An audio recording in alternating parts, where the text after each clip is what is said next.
and welcome back. So as promised, once I hit 100,000 supporters, Jennifer would get her ish together and finally do a Q&A video. I have never done one of these before, although I have done a Sims 3 tag, I guess kind of a long time ago.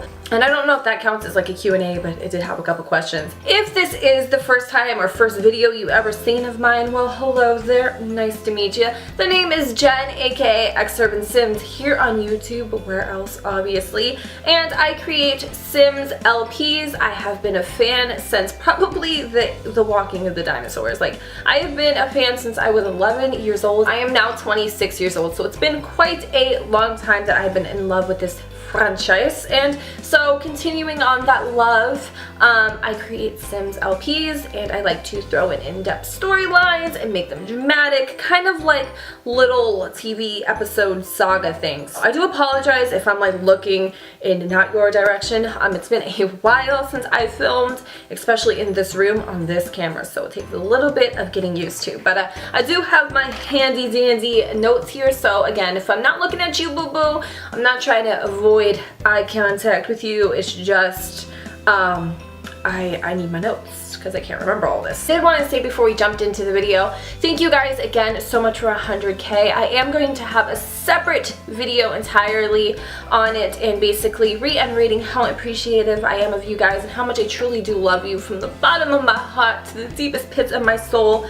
I will never let go. And I'm going to be doing a giveaway as well, but just because I really want to make this personal and I really want to put some thought behind it and I really want you to feel the love. I don't want to like slap it together like a tuna sandwich. I kind of want to like, again, put some thought into it. So expect this video to be out probably within a month to max. I know that's crazy, but I really, again, want to like meticulously plan this this giveaway and video, even if it is just me talking and all that crap. I just really want to like you know, tune in. Okay, so let's go ahead and jump on it. The first question is by official girly Simber on YouTube. She says, were you inspired by any YouTubers to start your channel, and if so, ooh girl, who were they? I have talked about and will continue to talk about Headbutt Arcade, aka Andrew, aka Andrew Arcade, now here on YouTube. I'm pretty sure I've got a floater. He is the first Simmer I've ever watched, and he is literally what made me fall in love with simming. But at the time I only really watched male simmers, and I felt kind of like it was like a male dominated thing at that point, so I was a little scared still, a little iffy to start my channel, but just he was the initial like, oh my god, people do this. Gone are the days where I have to sit here and talk to myself. That was really cool. I would always just wait for his videos and they were only like 15 minutes long at the time, and I would die like when they were over. Like 15 minutes was never enough, Andrew, never enough. The second person I do have that I obviously have talked about and I was actually in contact with here on YouTube is Queen.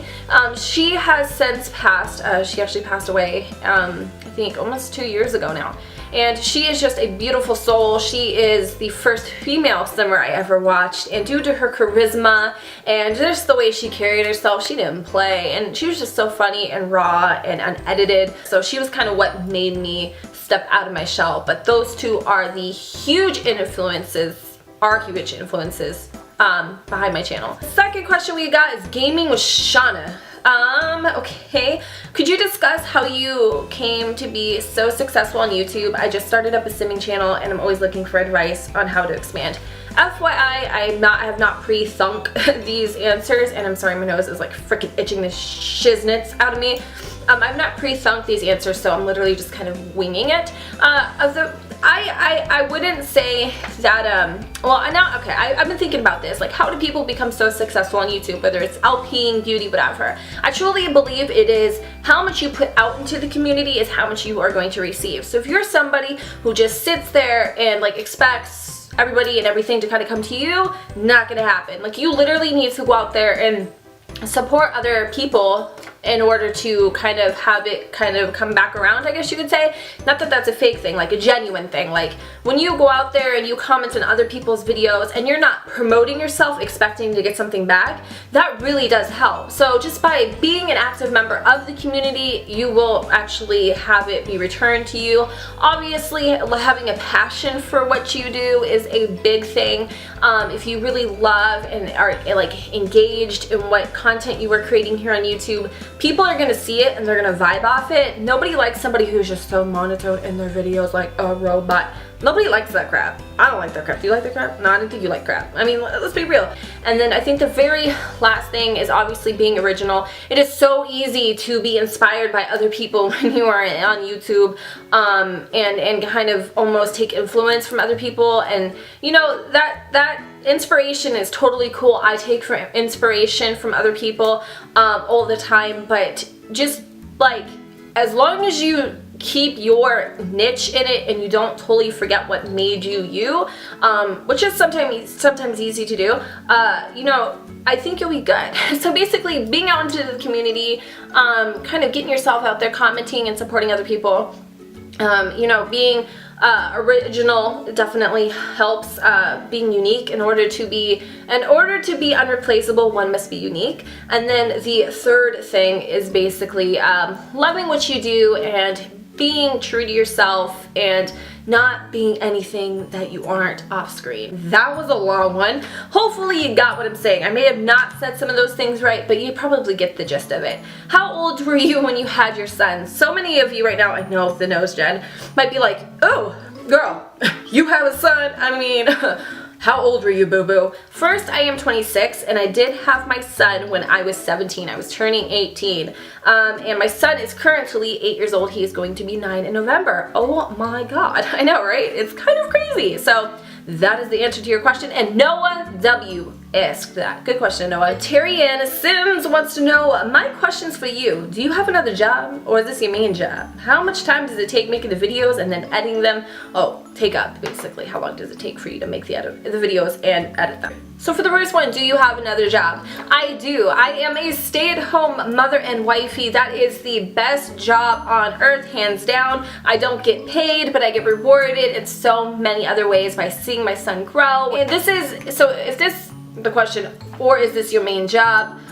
This is my source of income, but I wouldn't say it's like my main job. I don't know how to explain that. My husband works too, clearly, so not really, but kind of, I guess you could say. How much time does it make, how much time does it take for me to make the videos and edit? It takes me about half an hour to film a video and about 30 minutes to edit, no, 30 minutes to render it, so that's 1 hour, and then about 30 minutes to upload it, so an hour and a half each video, I would say. And then the next question is Danielle Zelensky. What other games do you play? I play GTA 5, Battlefield Hardline, those kind of games. I play Roller Coaster Tycoon, Zoo Tycoon, other simulation games. I play SimCity, that kind of stuff. Do you have any pets? Yes, I do. I have a gato loco. His name is Yashi. You've probably seen him on Twitter and Instagram. He is a F5 Savannah. He is a gato loco. So if you watch Prank versus Prank here on YouTube, they have the Savannah cats. I have one of those. Okay. My favorite animal is a bird. What inspires your stories? Holy crap, girl, you just be rolling them out. What inspires my stories? Basically, life experiences inspire my stories. Things that I see other people go through, just, you know, maybe shows I'm watching or thoughts in my head, that sort of thing. Just random things contribute to my stories. And sometimes I'll start with the story and just kind of go with it, however it kind of goes, I guess. My favorite sim game is definitely The Sims 4. I actually really like The Sims 4 much more than any of the other ones, surprisingly. Yeah, I do. And she says, I love you, Jen. I love you too, bro. Trudriga's 801 or 8001 goes, when you're creating a Let's Play, what is the process that you go through? Do you start with an idea and go with the flow kind of thing? The process is basically creating the Sims, coming up with a storyline, and then just going with the flow from there, literally. And a lot of it's your guys' input too, I would say. Like whatever you guys are feeling or whatever feedback you give me, we kind of go off the flow with that one. I am terribly upset we got cut off. Okay, I think I'm like at 10 minutes or something like that. Besides Amelia May Springston, who is your favorite Springston? Well, Amelia is definitely my favorite Springston, just because I feel like I look like her. At least now I do. I love her so much. Okay, she's definitely my favorite. Obviously, you all know that. But besides her, I would probably have to say Austin. Probably my favorite Springston. Yeah, I would say Austin. Austin's my favorite. And Connor, if we're talking about ones who have passed away. And that was by Stevie K. Okie dokie artichokes. So we've got Junie B. If you had to be in a world as a sim, what would it look like? Okay, we all know Jennifer likes small noses, big lips, big eyes, big hips. Maybe, I don't know, big top. Dark hair, light eyes, big fat lips, small nose, big eyes, eyebrows on point, nails, like just me, I guess. Not that I'm saying I have those things, but I would probably make me in The Sims, I guess you could say, and then enhance the things that I was just talking about. Dawn Pack. Love this girl. She asks me so many damn questions. I love it. And she just interacts with me like a butt ton on YouTube. So yeah, I like that. Alright, and my question is, if you were a sim, what 3 personality traits would you have? Go. Oh, I would be romantic, creative, and I would probably be either, I would say, what would I be? Oh geez, I'm sorry. What would be number 3? Damn finger has a mind of its own. I don't know. What would my 3rd personality trait be? You tell me what it would be in the comments down below. Alright, so we got a couple questions from Twitter here. Sweet Simmer at That Sweet Simmer, she asked me, what was your most embarrassing high school experience? My most embarrassing high school experience, oh my goodness, okay. Most embarrassing high school experience. My whole entire existence at high school was embarrassed. I actually don't know if I have an embarrassing story. I'm sure I can think of one though, I'm sure. No, I know, I've already told you guys this. I've already told you this. It was with, not necessarily in high school, but it was definitely like with a whole bunch of friends. So a long time ago, I was out with my friends and we were all hanging out, and there were some like cool kids there too, and just like, you know, I was trying to make an impression because my whole entire life throughout high school, if you didn't know, and pretty much my entire high school education, I was totally an outcast. Like I literally was the weird kid. I was not popular or anything like that. I just was kind of shy and very timid. So like me having friends was like a new concept, and I really just wanted to like impress people, which was stupid, but I never did anything dumb. I just like would try to put myself out there. So I was hanging out with my friends and we were like literally like parking lot pimping. Don't ask, don't tell. I had to go to the bathroom so freaking bad. Like dude, I had to go so freaking bad. Like so bad I could taste it. There was a ditch. So Jennifer's like, I'm gonna go ahead and pop a squat at the ditch. Pitch black ditch, and it's fall. So I pull down my pants, I'm literally peeing, okay, there's like everyone around but they can't see because again it's dark. All of a sudden Jennifer takes a tumble. I end up falling backwards when I'm trying to pull up my pants, and I have pee, piss, whatever all over myself. How freaking embarrassing. It ends up kind of becoming like almost like paper mache onto my skin and my clothes and everything. Like I got up and I looked like a freaking scarecrow. Like I literally looked like one. It was literally the most embarrassing thing ever. Not to mention when I got up, my pants were still around my ankles. You're welcome, Sweet Summer. Real Peter on YouTube has asked me 2 questions. These are actually questions on Twitter. Would you rather get kicked in the face every hour and have an uncurable phobia of carpets? Would I rather get kicked in the face or have an uncurable phobia of carpets? Peter, you're one twisted soul. I would rather have a uncurable phobia of carpets.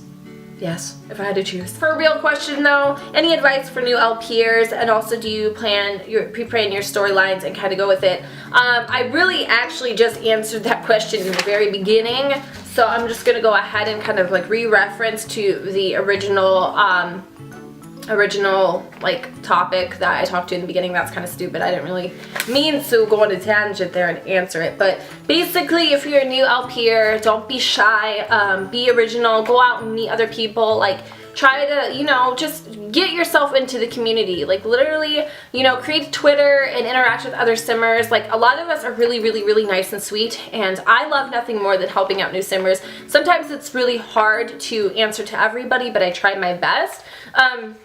So just again, being engaged in the community. Don't sit by yourself. Like, you know, when you go to school for the first time and you're new, like sitting at the table by yourself, not talking to anybody, you're not going to make any friends, you're not going to really like put yourself out there too much. It's literally becoming a needle in a haystack. So my biggest advice is obviously being original, you know, think outside the box, engage with other simmers, other YouTubers. And for me, pre-planning my storylines, it just depends. Like I said, usually I do pre-plan, but not the entirety of the storyline, just like the beginning and that sort of thing. And then yeah, I go and flow with it. Those are all of my questions. I hope you guys enjoyed this Q&A video. It was probably super duper duper duper long. Let's go ahead and talk about my lips for a second if anybody wants to know. This is Lime Crimes Cashmere, and basically it is like this Kylie Jenner. You know what, Jen? You just literally, are you trying to be Kim Kardashian right now? No. Kylie? No. I don't know what I'm trying to be. But yeah, it's just a really pretty like color, and I wanted to share with you guys because it's my first time wearing it, and I don't know, it's different. Guys, I hope again that you enjoyed this video. I hope you got to know me a little bit more. Go ahead and just chit chat with me in the comments down below where the sun doesn't shine. Definitely look out for my 100K video. I hope you guys are excited for that because I know I am. Again, thank you guys so much for supporting me and being there every step of the way. It's been quite a freaking journey, and I appreciate every single one of you. You guys are not a number to me. You are individuals. You got personalities. Some of you more than others. No, I'm just kidding. And I love you all the same, and thank you so freaking much. And until my next face-to-face, I will see you all later. Bye, guys.